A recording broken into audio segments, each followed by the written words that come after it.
Charlie Kim, who's the CEO of a company called NextJump in New York City, a tech company, he makes the point that if you had hard times in your family, would you ever consider laying off one of your children?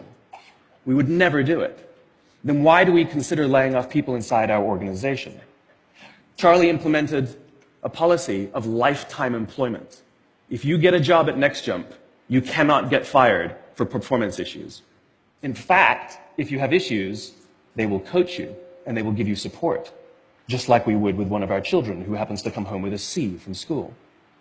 It's the complete opposite. This is the reason so many people have such a visceral hatred, sort of anger at some of these banking CEOs with their disproportionate salaries and bonus structures. It's not the numbers. It's that they have violated the very definition of leadership. They have violated this deep-seated social contract.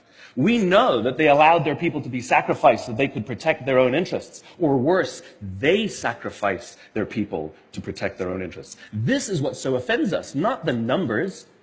Would anybody be offended if we gave a $150 million bonus to Gandhi? How about a $250 million bonus to Mother Teresa? Do we have an issue with that? None at all. None at all. Great leaders would never sacrifice the people to save the numbers. They would sooner sacrifice the numbers to save the people. Bob Chapman, who runs a large manufacturing company in the Midwest called Barry Waymiller, in 2008, he was hit very hard by the recession, and they lost 30% of their orders overnight.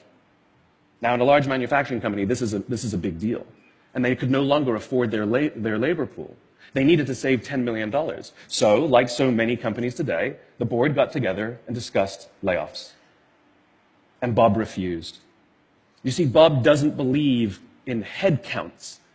Bob believes in heart counts. And it's much more difficult to simply reduce the heart count. And so they came up with a furlough program. Every employee from secretary to CEO was required to take 4 weeks of unpaid vacation. They could take it any time they wanted, and they did not have to take it consecutively. But it was how Bob announced the program that mattered so much. He said, it's better that we should all suffer a little than any of us should have to suffer a lot. And morale went up. They saved $20 million. And most importantly, as would be expected, when the people feel safe and protected by the leadership in the organization, the natural reaction is to trust and cooperate.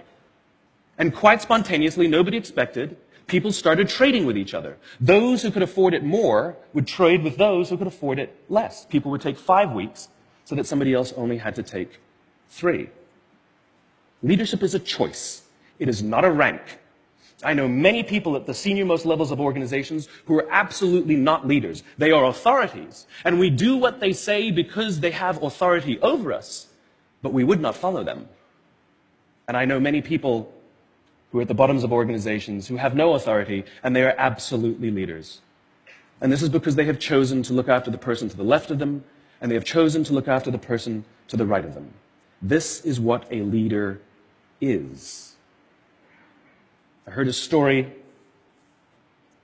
of some Marines who were out in theater, and as is the Marine custom, the officer ate last, and he let his men eat first.